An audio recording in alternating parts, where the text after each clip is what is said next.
Hello, नमस्कार श्रोताओं। मैं हूं आपका दोस्त सुहेल जैदी और आज हमारे साथ हैं डॉक्टर पंकज द्विवेदी, जो कि नोडल हैं कोविड के। और आज कोविड से तमाम देश दुनिया के लोग परेशान हैं और किस शाइस्तगी से, किस आसानी से डॉक्टर साहब ने इस कोविड के तमाम अनसुलझी पहेलियों को सुलझाया है। बात करते हैं हम डॉक्टर पंकज द्विवेदी जी से, जो कि आपको कोविड के बारे में विस्तार से बताएंगे। नमस्कार, मैं पंकज द्विवेदी, जिला मलेरिया अधिकारी रामपुर। आज हम बात करेंगे कि कोरोना आखिर है क्या और इससे बचाव कैसे किया जा सकता है। साथ ही यदि कोई व्यक्ति कोरोना से संक्रमित हो जाए तो उसको क्या आगे अपना उसमें सावधानी बरतनी चाहिए और किस तरीके से उपचार उसको लेना चाहिए। तो सबसे पहले बात करते हैं कि कोरोना क्या है। कोरोना एक वायरस जनित रोग है जो कि कोविड-19 के नाम से जाना जाता है और इस वायरस को नोवल कोरोना वायरस नाम दिया गया है।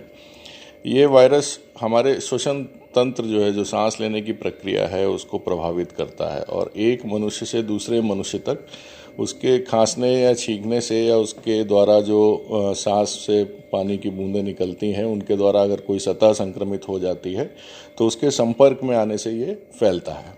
अब प्रश्न ये उठता है कि इससे हम अपना बचाव कैसे कर सकते हैं। तो इसके बचाव के लिए सबसे अहम ज़रूरी चीज़ जो है वो ये है कि सबसे पहले तो हम मास्क पहनना शुरू करें, ताकि यदि हमको खांसी या जुखाम है तो वो उससे किसी दूसरे व्यक्ति को ये ड्रॉपलेट के रूप में ना पहुंच पाए। इसी तरीके से अगर कोई दूसरा व्यक्ति संक्रमित है तो मास्क पहनने से हम उसके द्वारा जो पानी की ड्रॉप्स खांसने या छींकने से निकलती है उससे भी उसका बचाव कर सकते हैं। तो इस तरीके से जो वायु के माध्यम से हमारे शरीर में अगर वायरस पहुंचना होगा तो मास्क का अगर हम निरंतर प्रयोग करते रहेंगे तो हम उसको रोक सकते हैं काफ़ी हद तक। इसके अतिरिक्त जो सतह प्रभावित हो जाती हैं, संक्रमित हो जाती हैं, उनसे बचने के लिए ये ज़रूरी है कि हम अपने हाथों को लगातार सैनिटाइज करते रहें। उसके लिए हम साबुन का इस्तेमाल कर सकते हैं या अपने साथ हैंड सैनिटाइज़र जो एल्कोहल बेस्ड होता है उसको रखें, तो उससे भी हम अपने हाथ को लगातार सैनिटाइज करते हुए इस तरीके के संक्रमण से बच सकते हैं। इसके साथ ही ये बहुत ज़रूरी है कि हम ऐसे स्थानों पर ना जाएं जहां भीड़ भाड़ ज़्यादा होती है या लोगों के बीच में दूरी बनाकर हम अपने आप को सुरक्षित कर सकते हैं। तो ये तो हैं कोरोना से बचाव के एक सामान्य उपाय जिनको करने से हम काफ़ी हद तक इस बीमारी की चपेट में आने से अपने आप को बचा सकते हैं। अब ये प्रश्न उठता है कि यदि किसी को इन सब बचाव के बाद भी कोरोना संक्रमण हो जाए तो वो क्या करे। तो सबसे पहले तो ये कि कोरोना संक्रमण अगर किसी को है तो उसको कुछ लक्षण दिखाई देते हैं, जिसमें कि खांसी है, जुखाम है, बुखार आना।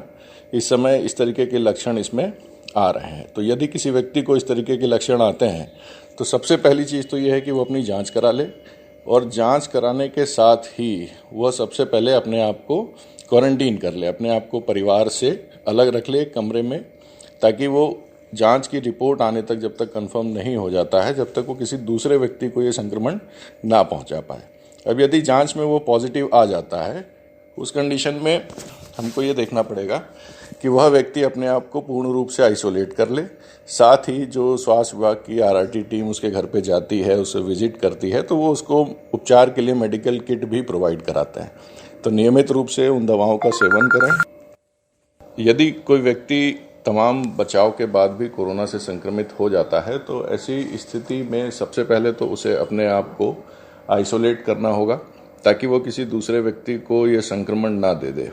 आइसोलेशन के दौरान हमारी स्वास्थ्य विभाग की टीमें रोगियों के पास पहुंचती हैं, उनके लक्षणों की जांच करती हैं, साथ ही उनको मेडिकल किट भी पूरी दी जाती है, जिसमें अगले 10 दिन की उनकी जो मेडिकेशन है, जो दवाइयां हैं, वो सब उपलब्ध कराई जाती हैं। इसके अलावा उनको वो सारी जानकारी भी दी जाती है कि कैसे उनको अपना ये आइसोलेशन का पीरियड, उसमें क्या सावधानी रखनी है, कैसे इसे पूरा करना है। इस दौरान मरीज को कुछ चीज़ों का विशेष ध्यान रखना पड़ता है, जैसे कि वो अपना टेम्परेचर थर्मामीटर का उपयोग करके लगातार एक डायरी बना के उस पर नोट करता रहे। साथ ही पल्स ऑक्सीमीटर खरीद लें, जिससे कि दिन में 3 या 4 बार वो अपने ऑक्सीजन का लेवल जांच करते रहें। इसमें ये देखना बहुत ज़रूरी है कि अगर ऑक्सीजन का लेवल जो है वो 94 से नीचे आता है तो उसको चिकित्सीय सलाह की आवश्यकता हो सकती है। इस समय एक ये भी देखने में आ रहा है कि काफ़ी हड़बड़ी लोगों के बीच में है कि हमको बेड मिल जाए या हमको तुरंत ही ऑक्सीजन मिल जाए या ख़ास तौर से रेमडेसिविर इंजेक्शन जैसी चीज़ें हैं वो तुरंत हमको मिल जाएं। लेकिन यहाँ पर एक बात है जो कि विचार करने वाली है कि इन दवाइयों की या इस उपचार की हर कोरोना संक्रमित को आवश्यकता नहीं होती है।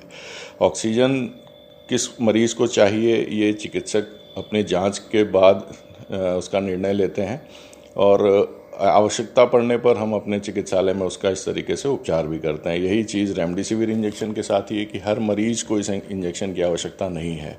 जैसा कि सभी लोग जानते हैं कि करीब 96% रोगी जो हैं इससे ठीक हो जा रहे हैं, तो इसमें ठीक होने की दर जो है वो बहुत अच्छी है, तो इसलिए इसमें घबराने जैसी स्थिति कोई नहीं होती है।